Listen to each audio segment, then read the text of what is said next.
Hey, everybody, and welcome to Your Spiritual Best Friend. I am your host, Josh Sanchez, and I'm here with a very special guest, Brenden. Brenden, how are you doing today, and what's going on? What's up, Josh? It's great to be on, man. I hope you're doing well too. Thank you, man. Yeah, it's definitely been good, and I'm doing good as well. A lot of vacations lately, but good now. But Brenden, I just want to say first, I appreciate you reaching out, wanting to come on the podcast. I really think where we can get our conversation rolling. I know your YouTube channel, MasterTalk, has been a real big hit and sensation for you. Where did that really start from for you, and where did you really find that passion for MasterTalk? Yeah, for sure, man. So for me, it all started in college or university. I went to business school and I did these things called case competitions, Josh. Think of it like professional sports, but for nerds.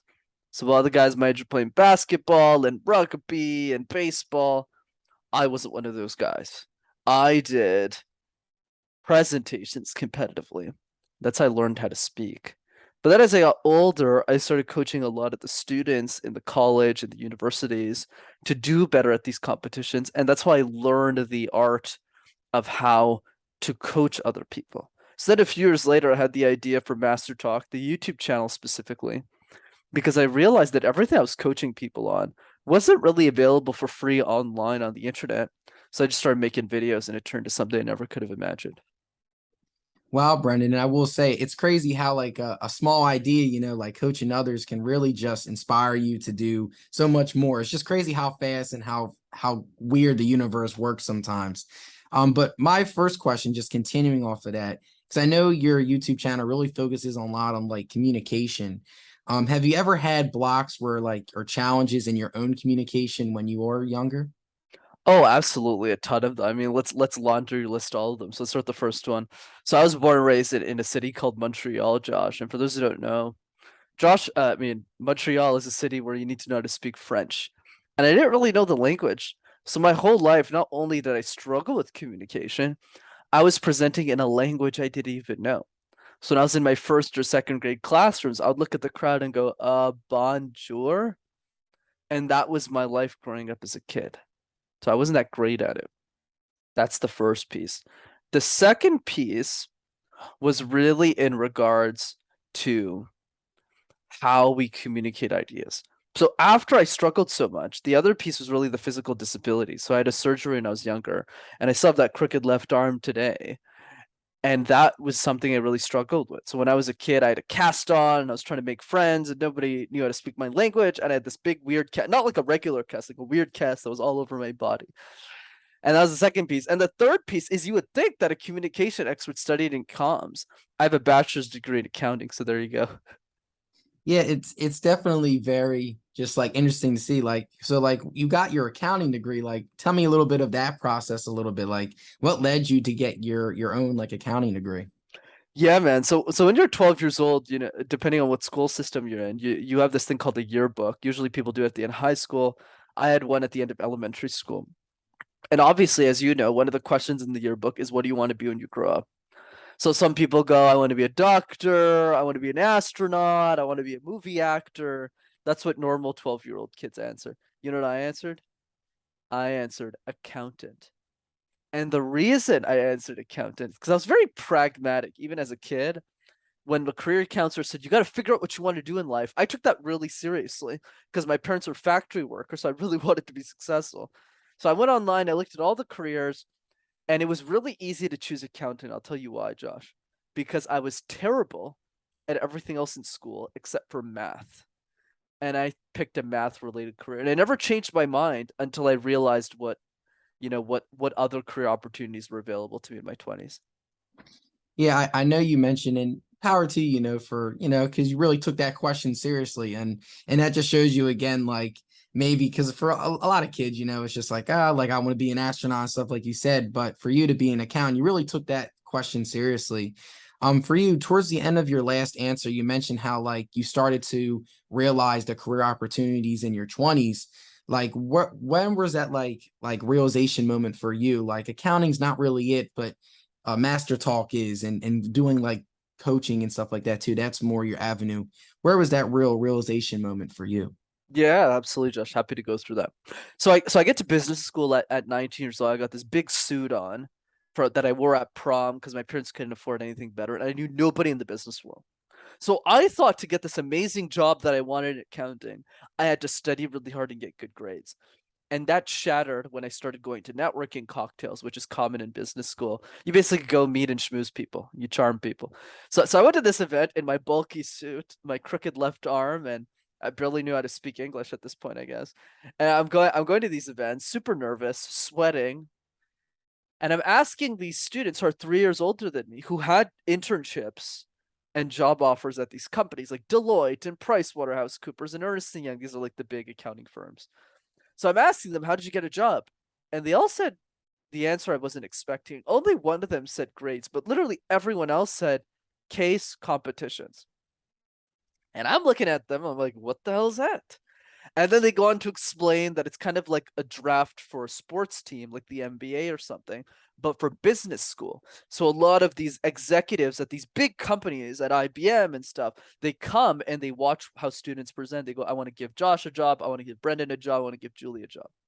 So I say, okay, at this point, Josh, in my life, I still want to be an accountant. I have no aspirations to be a business owner. So I do these case competitions to get a job. So it's not a super fascinating story about how I found my purpose, but I accidentally stumbled on it because I got really obsessed with these case competitions. Think of me like the Michael Jordan that nobody gives a shit about. That was me. I just started doing these case competitions, and then I get my dream job in accounting. My whole life changed. I landed a job at PricewaterhouseCoopers, massive company, at like 20 years old, and I knew I was going to be successful. But then after that, I had the idea of being a technology consultant because a lot of these people who do case competitions, their day-to-day life is consulting. So then I practiced again and I became a consultant. And then I was 22. I got my dream job. Let me speed up the story a little bit. I got the dream job, and I realized at 22 that I was the youngest communication coach on earth by accident. So MasterTalk became an accident. Wow, that's really crazy. And when it comes to like these competitions, like so like is it for like any business? Like I'm really just curious to know because this is my first time hearing about this as well. Because like can anybody just like can go for it or like do you have to have like a certain qualification or By the way, it's very normal that you don't know what these is. That's why I use the professional sports for nerds analogy, or else it just doesn't make sense for people. So let me go more in detail here, Josh. Obviously, we both know Nike, right? The company. So let's say Nike comes up to us and says, Josh, Brenden, I got this new shoe.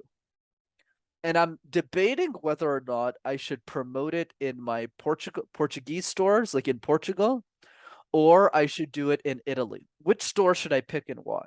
That's an example of a business case. So teams, let's say me and you are on the same team, we get given a 20-page document that outlines all of Nike's history, all of their financials, and the problem. So we have 3 hours to read all 20 pages, find a solution to the problem. So tell them whether they should go to Portugal or Italy, come up with financial statements, make slides, do an analysis, and at the end of the 3 hours, present it right away to the executives. So, right. And the reason we did them, to your point, is like, why would anyone do this for fun? That's exactly the point. Because so few people found it interesting, we got all the job offers at a business school. And that's what a case competition is. You actually need to be in a business school doing your bachelor's degree to do these competitions. And that's what happened. wow, that's really fascinating as well. And just to prove your point, like so many people are unaware of this as well. And like you said, like it's very intense. You have 3 hours to figure out like the Nike's history for 20. This is just an example of like that's definitely a lot to handle. So I can definitely see why a select few people are gonna want to do that because as a collective, humans can be a little bit lazy, just to say. So like just to be honest, so it's like to actually like do all that work and stuff, I can definitely see how you were given those opportunities because you put in the work, which is great to see. My next question, just building off of it, because I know communication is such a huge part, whether that's in relationships, work relationships, romantic relationships with friends. What do you think are some important aspects of communication that everyone should try and implement in their everyday life? Yeah, absolutely, Josh. So let me start the conversation here. Here's the biggest problem with communication, brother.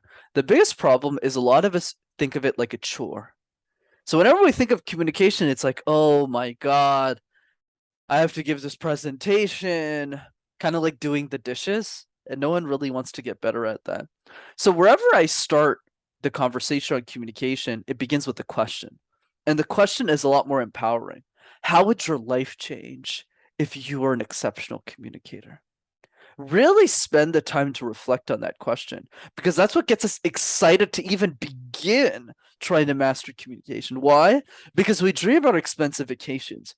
We dream about the expensive things we want to buy. When was the last time we dreamed about our communication? And for all of us, right? For all of us, communication is so much more than getting a job. It's the way we talk to our family. It's the way that we order food at a restaurant. It's the way that we travel and meet strangers. It's every moment of our life. And when we realize that communication is about leading a more fulfilling life, that's when we start to take it more seriously.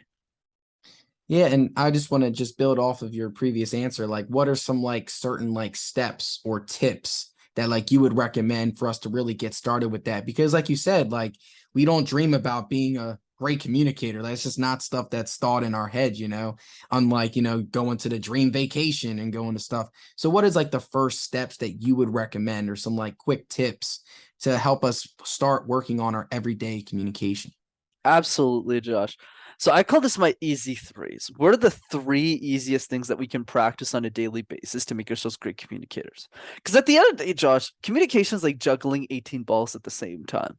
Like one of them's eye contact, one of them's smiling, one of them's body language. Like what you're doing so well is you're smiling and you're nodding your head. You're like juggling so many great balls at the same time.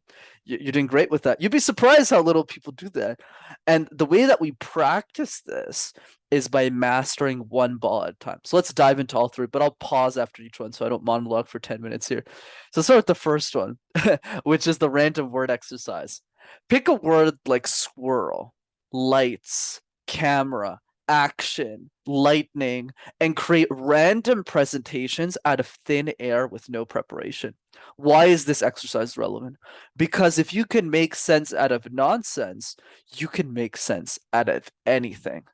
And that's really the secret behind the random word exercise is you just do it a lot and it makes you more resilient as a speaker. And that's exercise one. Okay, I got you, Brendan. That's really cool. So it's pretty much just like picking like a random word and then let's just like ramble and just like let's just make a story out of nothing. That's really cool. So I know you mentioned the first one. What are the other two? Absolutely. So the second one is the question drill. We get asked questions all the time in our lives, Josh, on a podcast, at work, at school, all the time. But a lot of us are reactive to those questions, not proactive. We wait for the question to come and then we answer it. Not the right approach. I'll tell you a quick story. When I started guesting on podcasts, probably a few years ago, where I had no idea what I was doing. When I didn't even know I had to get a mic and actually speak correctly. Some guy asked me the funniest question. He said, "Where does the fear of communication come from?" And I looked at the guy and I said, "I don't know, man. Los Angeles, San Diego, you tell me. I have no idea." So because I wasn't prepared for the question, I answered it wrong. So what did I do instead? And this is something anyone can do. Every day, Josh, for 5 minutes. That's it. 5 minutes. Write down and answer one question about your expertise. So every day for 5 minutes, that's it. I would answer one question about communication. Where does the fear of communication come from? Any tips for introverts? What are three exercises people can do every day? Every single day I answered one question. But if you do that for a year, Josh, you'll have answered 365 questions about your expertise. You'll be bulletproof in no time.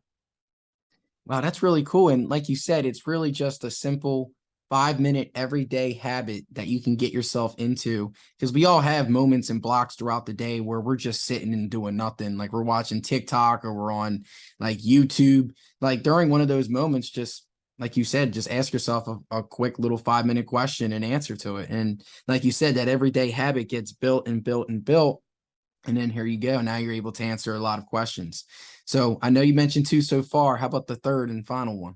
Absolutely, man. So the third piece is so simple, Josh, that nobody does it. All you got to do is make a list of 5 people that you love the most in your life. Could be your mom, your brother, your sister, your niece, your nephew, your cousins, clients, people you've had on the show, really anybody. And you make a list of those people and you look at that list and you ask yourself a very important question, everyone. When was the last time I sent these people not a 20-minute, not a 20-hour, but a 20-second video message just telling them how much I appreciate having them in my life? And the answer when we look at the list, Josh, is a big fat zero. Because a lot of us don't really think to do that. I would encourage you to do that. I think it's way more powerful than handwritten cards because you can feel the emotion of the person and nobody receives them and it doesn't take a long time and it doesn't need to be perfect. So I would encourage you to just send a few video messages. A lot of people ask me, oh, how do I post on social media? Forget about social media. Start with the people around you and build your way up from there. Yeah, I definitely agree. And that's a great piece of advice. All three have been great, especially with the last one, because with anything, like you got to start with like yourself, building that self-confidence. And what's a great way to build your self-confidence is to test it out on the people that you trust, because they'll give you good feedback and then that can really help you build trust. And then you become more comfortable doing it in front of other people. But it all starts with yourself and the people close to you. So sending that 20-second video of just saying, hey, I appreciate you, I care about you, just get to the point. Because that's another thing too, like with trends, videos are getting shorter and shorter and shorter, because the attention span is getting shorter and shorter and shorter. But Brenden, I've really appreciated our conversation so far. I really liked, you gave some great advice on communication and being so open to share your journey a little bit. I know you mentioned a little bit as you're giving advice about like relationships, and I think this is a really cool transition. Relationships are a big part of our lives, whether that's with friends, family, loved ones.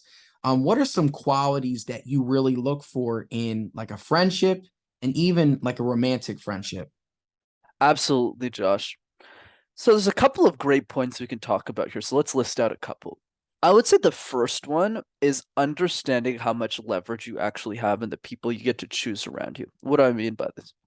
A lot of question like that people have in their mind, Josh, is how do I get everyone to like me? How do I get everyone to really be friends with me? And I think that's the wrong question. I'll explain why. Not the question you asked me, but just the question that people have in their mind in general. And I'll explain why. Let's say we meet one new person every day. Okay, one new person, let's say every few days to keep it simple, because most people don't meet somebody new every day, right? And you do that for a year. 365 days in a year, let's say you meet 100 people, give or take, in a year, which is not what most people do. Does that make sense so far? 100 people. Okay. And let's say we live 50 more years than the age we're at currently. So let's say me and you are 25, just to keep the example simple, and we live 50 more years until 75. Not to make this a math exam, but if you multiply 50 years by 100 people a year, you only get to meet 5,000 people. Where am I going with this analogy, Josh? I'm going with the following. A lot of us are trying to get everyone to like us, and that's the wrong analogy. The right analogy is rather, who do I want those 5,000 people to be? If I only get to meet 5,000 people in a sea of 7.8 billion, not million, billion people, who do I want those 5,000 people to be? What does that mean? That means in life, we're allowed to be picky about who we can surround ourselves with, because there's a lot of people out there. You just need to be willing to meet more people. That's one piece. The other piece that's important is, how do you build effective relationships with the people around you? I would say for me, there's a lot of qualities I look for, and those qualities could be different for all of us. Obviously, positive attitude, growth mindset, we're on the same energetic wavelength that you can't really predict until you actually talk. Like, I feel me and you have that same energy, but that's not something we can like predict. We just have it. It's just the same energy. So what I would say basically is, be wise about who you pick. And then the third example I would give that really helps you with relationships is a specific boundary setting. I feel a lot of people don't do this right. We can have an extended conversation on this if you'd like. A lot of people would say something like, hey, Josh, I need more alone time. That's the wrong. It's not specific. Versus going, hey, Josh, I need to spend the first 45 minutes of every morning reading a book because it really helps me calm myself down and makes me happier throughout the day. Could you help me achieve this boundary that I have for myself, this goal? And it makes it easier for your friends and family to help you. Oh yeah, I completely agree with that. Especially that the last part, because especially when it comes to boundary setting, this is something where for myself, I've definitely had to learn a lot of that. Especially I went into therapy. My therapist actually points out a lot of same stuff as you, Brenden. So I'm gonna give you a little shout out. You might have some you might have some psychology in you, Brenden. But yeah, like if you really think about it, like if we get a little bit more specific in like, yeah, like I need alone time, but what do you mean by like alone time, you know? And especially like you said, like if you do it with the people that you want to surround yourself with, that's how you're able to work on yourself and grow with yourself, if you get what I'm saying. So it's like similar to like what you just said, you know, like I need like alone time. So for me, like when I get home for work, I need an hour to just like wind down. So during the hour, I usually will like meditate for a little bit, or I will like just listen to like a couple TV shows. I just need an hour to just reset and just breathe. And that's something where I've learned to communicate over time. I communicate that with my girlfriend and some of my friends, and now they're better able to understand, like, okay, like when he comes off of work, let me give him an hour. I'm not going to take it personally. It's just he needs just alone time for an hour. So that's just an example to highlight what you've been saying, Brenden. Like I completely agree. For you, do you have any moments for you where you had to learn like boundary setting and stuff like that too?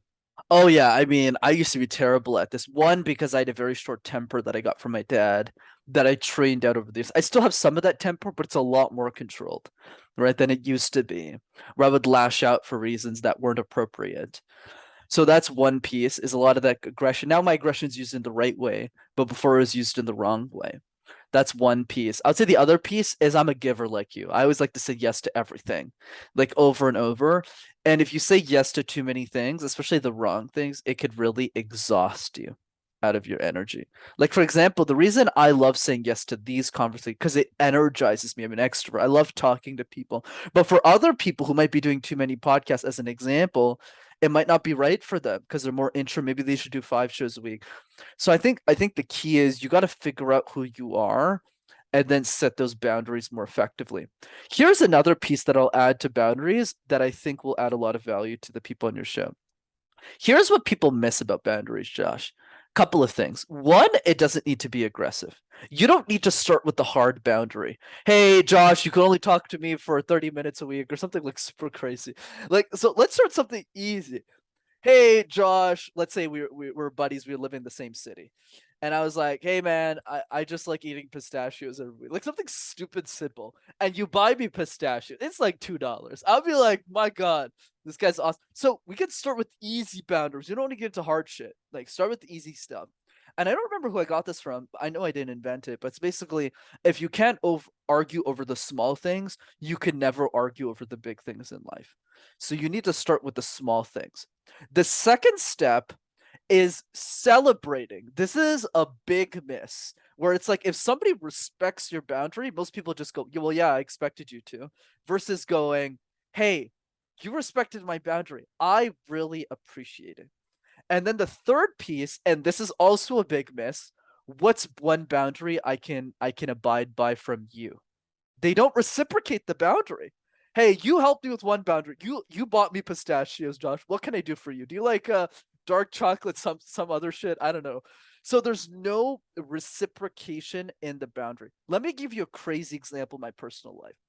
My mom does so much for me because we live together. She's the best. She does my laundry, she cooks and cleans for me. Obviously, I pay all the bills, so there's a reciprocal nature there. But she does a lot for me. And there's one request she asks me every year that doesn't make any sense to me. Like I don't think it makes any sense. I think it's completely nonsensical, but I do it anyways. And it's one day a year where I have to be vegetarian. It's like a holiday where if your dad passed away, if he's not alive, you have to be vegetarian. And I hate vegetarian food. I just can't do it. But I do it because she asked me to do it, and it doesn't cost me a lot out of my life because I care. Because if she's respecting my boundary, I'm gonna reciprocate in some way, shape, or form. Yeah, Brendan, and I completely agree with especially the last two parts that you were saying. And also, thank you for being open to share with your mom as well. And hey, man, I bet you probably make some banging vegetarian food that one day. So it all works out. It all works out. Yeah, it's not bad. I just Yeah. complain about it. No, no, I got you. I got you. But yeah, it's just like when you set a boundary, like celebrating it is important. There's like a saying, a lot of people it's like, well, that's just a normal. That's what I'm expected. Like, no, like you're setting a boundary. Like let's celebrate. Like, hey, thank you for following my boundary. Now, is there something that a boundary that you have that that needs to be reciprocated? Because especially in a relationship, it's two people, you know. So like, you got to be able to reciprocate the same energy that you're putting out. So, Brenden, I completely agree. And I definitely think those two parts are definitely missed out a lot. And usually you have relationships where there's one person that sets all the boundaries, and then the other person sort of just like doing no boundaries and all over the place, you know? So it's like give and take, setting boundaries for both parties, and also rewarding each other that when you guys do respect the boundaries is important, not just when you violate a boundary, but the other way as well. So you got to be able to reciprocate the energy. I mean, 1000%, brother. Absolutely. Definitely. And Brenden, I will say overall, I've really appreciated your insight and just you're very intelligent when it comes to understanding communication. I can definitely tell you've done business school and you've done a lot of like great talks. It's been great. It's been a great conversation so far. But just transitioning a little bit, just for like a side question, because I know you've done Master Talk now for a couple years. Is there what are like the next steps for you? You know, is there anything big that's in the horizon for you that you're ready to take on the next challenge? Absolutely, Josh. And it takes a great student to be a great teacher. And I think you're just as good as me at communication. You're just a bit too humble, just based on the way you're listening to me, because I definitely rambled a lot too much on this pod. So I appreciate it, man. So here's what I would say. I would say what's next for me is I've really been focused on master. I think this is really my legacy. But now the focus becomes how do I make it bigger? So now the YouTube channel has done really well, which I'm super grateful for. And now it's about how do you scale this into the six-figure level? How do you scale the business more so that I can really create all of the energy, all of the income, all of the success that I'm having and reciprocate it more so I can serve the world in a bigger way. So the game for me is scale. And my end game, right, is really to empower every genius in our society, even if they can't afford me, right? I think the next Elon Musk is a 7-year-old girl who probably can't afford a communication coach. And that's why my focus is always how do I live in a world where MasterTalk has 25 million subscribers? Not just for me, of course, some of it might be ego, but I think the bigger part of that conversation is if you have that number, people will know who you are. And the people who need to know who you are, most importantly, will be able to access you and know you even exist, that these resources even exist too. And I think that's the most beautiful part about what I do. Definitely. And very similar to like your master talk. That's sort of like part of the reason why I wanted to do this podcast is sort of just like providing a platform where anyone that is listening can learn something new. You know, like my conversation with you today really is focused on communication based, which has been great. Couple interviews, I've interviewed people that focus more on like trauma and like, you know, like experiencing like cancer and overcoming it, you know. So it's like everyone brings a unique perspective. So as I was hearing you describe, I'm like, yeah, I could definitely, like you said, just the same energy, the same vibe, and continue the great work that you are doing. And like I always tell everybody, you know, it's a day-to-day journey. You know, you can't just wake up and you have a bunch of followers. It builds over time. So just staying consistent, creating videos, you know, connecting with people. Like you said, we meet 5,000 people. One of those 5,000 can be a great influencer. You never know, you know, it's crazy how things can change. So just continue that, and if you have the right intentions, you're going to continue the great work. So keep up the great work, Brenden. I was curious to see like what are the next steps for Master Talk and stuff. So but the last part of our conversation, I've really enjoyed just discussing you about like your journey and relationships in general. This podcast, I do like to add a little astrology element to it. And how I usually start off is just, have you ever heard about astrology? Like, how do you feel about astrology overall? I mean, I've definitely heard about it. There's a lot in my culture around astrology. I'm not super well versed in it, but definitely open-minded to learning new ideas, especially from you. So let's hear it, man. Let's jump in. Yeah, so the first website that I always recommend is to Google your sun and moon, and this is a website called thehoroscope.co, and it's a bunch of women. They teamed up and they do little readings based off of your what your sun and moon sign is. So as I give you your reading, so there's positives, negatives, perfect partner, and advice. So just let me know how you feel about it. Yeah, jump in. I got you. So for you, Brenden, you are a Taurus sun, Libra moon, and it says a flexible personality. Very social but sensitive, the Taurus sun, Libra moon personality puts on a puts a big price on the perceptions of others. Positives for your sun and moon combination: reliable, precise, and friendly. Negatives can be a little bit compulsive at times and fearful. Perfect partner, someone who will take care but also surprise them. And word of advice: they should not see confrontation as the worst thing in the world. So as I give you your positives, negatives, perfect partner, and advice, what are some thoughts that come to mind? I love it, man. I think it's always great to learn from different sources of information. And I definitely agree with the point that I'm pretty flexible and I'm pretty social. Though at times maybe when a vibe isn't as great as I thought it would have been, I might be a little sensitive towards that too. So I think a lot of it resonates for sure. Yeah, and just to share a little bit, because for you, the fact that you have your sun and moon in it's Libra energy. So Libra, Taurus and Libras, they rule under Venus, and Venus is like the planet of like love and balance, harmony. So it's like you're the fact that you have your sun and moon there, like you really just want like that balance aspect, because Libras, they have like the balance scale. So it's like you need to have like a good balance in your life when it comes to relationships, family, work, career, all that stuff. But I was looking at your chart, and there's actually some, and we'll wrap up once I'm done this little like description. I know in your first answer you mentioned how like you struggled with communication at a young age, and really just you really had to learn how to communicate effectively, and now you've learned so much that you become like a really great communicator. So you actually have a couple parts in your chart that are in your third house. So your moon is how you process things emotionally.